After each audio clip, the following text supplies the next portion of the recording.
So you scored a touchdown today.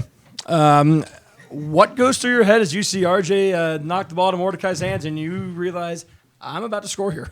So I'm just gonna start by saying this: RJ's a dog. Like let's all just put that out there. He had a game. I think with that play, going to what you said about me about to score a touchdown, all I could think about was scoop, tuck, and then I was right there, so just put the ball across the line.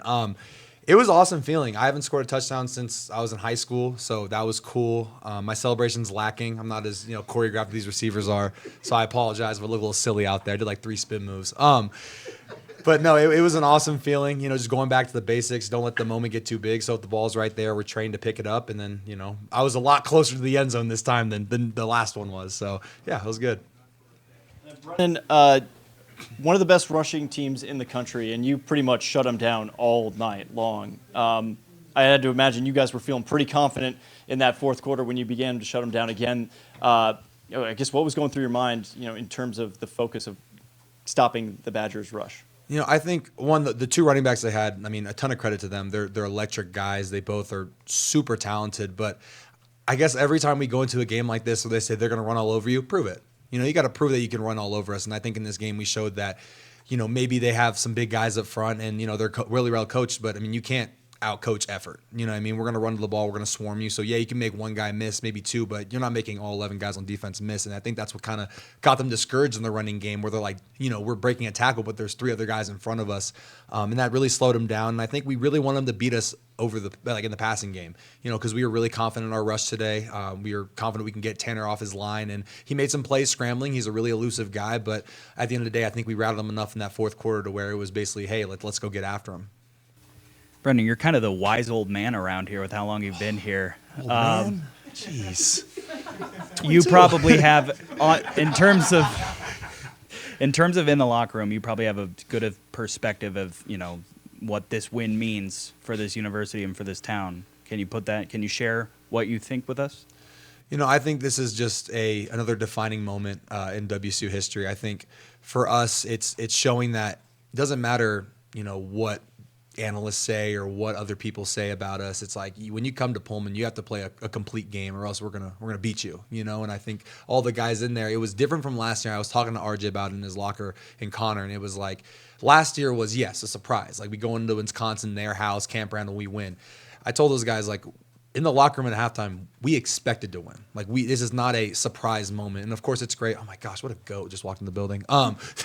It wasn't one of those like, okay, like let's try and keep this game, let's not let them come back. It's like, no, let's finish this game. Let's win, because that's what we're coached to do, that's what we're trained to do. So going into that fourth quarter, we were excited. We were excited to show what we can do and stop them.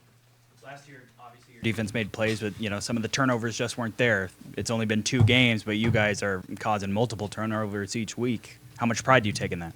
Take a ton of pride because it's extra drives for our offense. If we can get teams turn the ball over, I think that makes them think a lot more on offense, what they're going to call, and if they can run certain plays or certain schemes. And so when you turn the ball over, it's basically like, hey, we can potentially get 7 more points on the board that we weren't expecting. And also we're taught that in practice. We're taught to rake at the ball.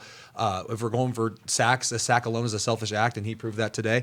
And so it was just getting after the ball today was going to get these guys rattled, and we wanted to have that offense kind of guessing what they were going to do going forward while we were stout in what we were going to do in our game plan. Brandon, that strip sack is going to go on highlight videos at Wazoo for years to come. Have you thought about kind of what that play might mean just kind of long term for the program? I guess it's just like, because you watch that back home video every single time, and you kind of look around, and being here for 5 years, it's cool to see like glimpses of me on there. So if that's a staple, that's going to be great. But I think it's just 11 guys doing their job. Which one are you talking about? There's 2 of them. Yeah. So I think just in that play, just going kind of about our chemistry and how we operate. RJ was destroying that guy on the right all game, and so for us it was like, hey, let's keep him over there, and then let's see what can happen. So for us, it's unselfish, and just making plays as a defense as a whole is what we care about. It's not about who gets the personal statistics and whatnot. It's about making plays and hoping to put our team in a better chance to win the game.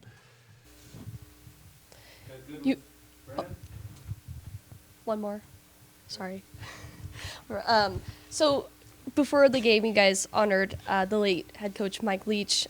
You two, obviously were one of the few players left standing who coached or played for Mike Leech. What did that mean to you, honoring him before the game, and how much did that play a factor motivation-wise going out to get this win tonight? I think it was huge. I definitely could hear some of his sound bites during the game, just in my head, like what his coaching points are, be the best at doing your job and whatnot. And I think for him, this game in the locker room, I think we definitely made him very proud of what we did here at Martin Stadium to honor him. And, I think what he's done for WSU as a whole is just, it's huge. It's massive. So for us to be able to go out there and put on a show like this for him, I think means the world to every Coug out there.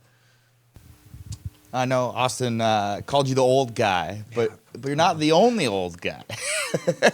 Your roommate over here. There's plenty of old guys on this team.